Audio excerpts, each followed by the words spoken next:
Hello les amis, alors il y a beaucoup de personnes qui me demandent comment je gère aujourd'hui les commentaires parfois négatifs, malveillants, agressifs, voire des fois haineux et souvent infondés d'ailleurs, que je peux recevoir sur certains posts que je fais. Même s'il y en a très peu, hein, heureusement la plupart des gens sont plutôt ouverts d'esprit et bienveillants. Alors est-ce qu'il faut répondre, ne pas répondre, les bannir direct, les laisser parler? Alors, il y a deux choses que j'aimerais te faire comprendre à travers ces questions. La première, c'est pourquoi certaines personnes font ça.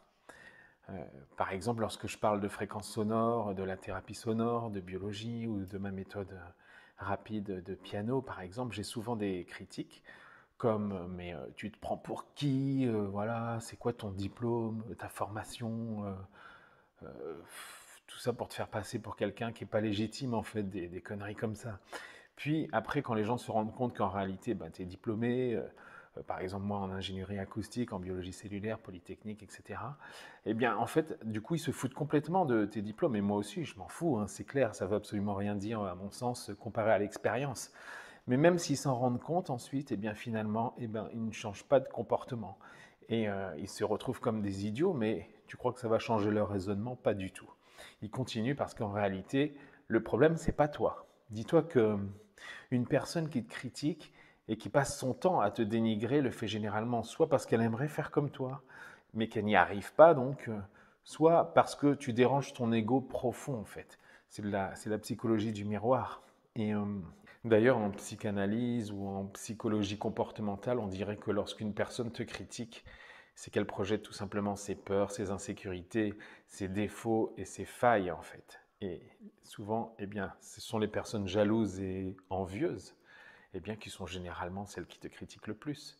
Parce qu'en agissant ainsi, en fait, elles détournent leur regard d'elles-mêmes par peur de ce qu'elles pourraient voir, parce qu'il est plus supportable de critiquer et de se convaincre que les failles des autres sont plus importantes que les siennes, plutôt que de se remettre tout simplement en question.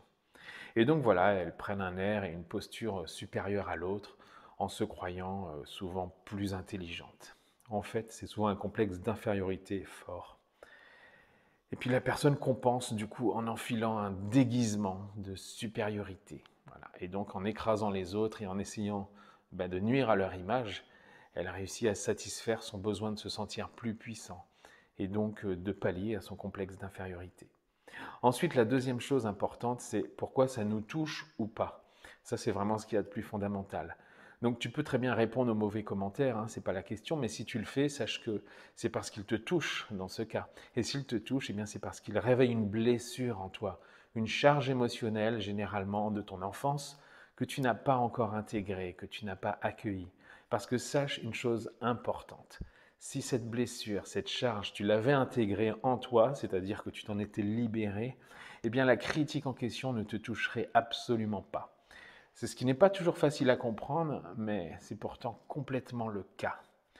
Quand une personne me dit tu n'es qu'un simple coach ou tu es un charlatan ou ce que tu racontes c'est des grosses conneries, etc. Si, si, j'ai déjà eu tout ce genre de critiques. Eh bien, moi, ça me fait absolument rien parce que j'ai déjà intégré ces charges. Mais tout au début, il y a quelques années, quand je n'avais pas fait cette démarche d'intégrer donc ces charges émotionnelles, eh ben, ça me touchait profondément. Je me disais pourquoi elle m'attaque, qu'est-ce que j'ai fait? Et ça réveillait en moi en fait des blessures de reconnaissance, des blessures de honte, des blessures de dévalorisation, de déception par rapport à mes parents, par rapport à des situations vécues dans mon enfance avec d'autres personnes, à l'école, etc. Mais une fois en fait que ces charges émotionnelles, eh bien, elles sont intégrées, notamment par un travail sur la présence, sur la pleine présence et sur la résonance et sur l'enfant intérieur, ben, ces critiques ne m'atteignaient plus. Parce que, non pas parce que je les occultais, hein, que je me bouchais les oreilles, non, non, ça serait faire l'autruche ou se mettre un pansement mental ou émotionnel. Non, non, non, je ne parle pas du tout de ça. Quand on intègre vraiment nos charges émotionnelles, la critique ou la méchanceté de l'autre, qui concerne cette émotion donc particulière qui nous touche, qui nous toucherait, eh ben, ne nous atteint absolument plus à ce moment-là. Elle nous fait même sourire, je dirais, car ça apparaît complètement dénué de sens pour nous. Donc garde en tête que ce mode de fonctionnement, On dit beaucoup sur la personne qui critique et pour agir ainsi, de toute façon, il ne faut pas être bien dans sa tête ou dans son corps, hein. On a soit un sentiment d'infériorité, comme je vous l'ai dit, des peurs, c'est de la vengeance ou peur d'être rejeté, j'en sais rien. Bon, bref. Et donc, en critiquant, la personne cherche toujours à résoudre une problématique qu'elle n'a pas assumée dans son fonctionnement psychique. Enfin, maintenant, la chose la plus sensée à faire consiste à garder tes distances de toute façon avec ces personnes. Ça te donnera de toute façon même une raison de plus aux personnes qui te critiquent, eh bien de te critiquer encore plus, que tu gardes tes distances, mais de toute façon, garde en tête que ces interactions avec ce genre de personnes, eh bien c'est tout simplement toxique. Voilà. Donc moi, c'est pour ça que je bannis direct ces personnes de mon audience sur les réseaux sociaux en général, parce que la critique, c'est un lieu où ces personnes vont placer leur mal-être au lieu de se remettre en question. Et toi, tu n'as pas à subir l'agressivité de leurs conflits qui ne sont pas résolus, qui t'atteignent ou pas d'ailleurs. Il ne faut pas mélanger ton énergie avec ça. Pour terminer, et juste parce que je veux aussi aider certains influenceurs que j'apprécie beaucoup sur les réseaux et qui souhaitent simplement remettre certaines personnes à leur place. Allez, je te propose quand même quelques répliques, on va dire, éducatives.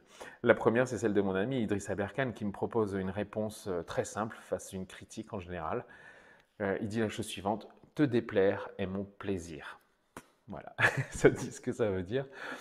Ensuite, il y a la citation bien connue d'Arthur Schopenhauer qui dit: toute vérité franchit 3 étapes, hein. D'abord, bien sûr, elle est ridiculisée. Ensuite, elle subit une forte opposition.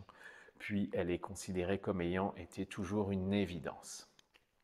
J'aime aussi la citation du mathématicien Cassius J. Kaiser qui répond: la certitude absolue est le privilège des esprits sans éducation ou des fanatiques. Elle est pour le scientifique un idéal irréalisable. Et puis je terminerai par celle de Kierkegaard qui dit: il y a 2 façons de se tromper. L'une est de croire ce qui n'est pas, l'autre de refuser de croire ce qui est. Donc d'une manière générale, l'énergie qu'il faut déployer pour expliquer ou comprendre une vérité est toujours beaucoup plus importante que d'affirmer ou de croire un mensonge.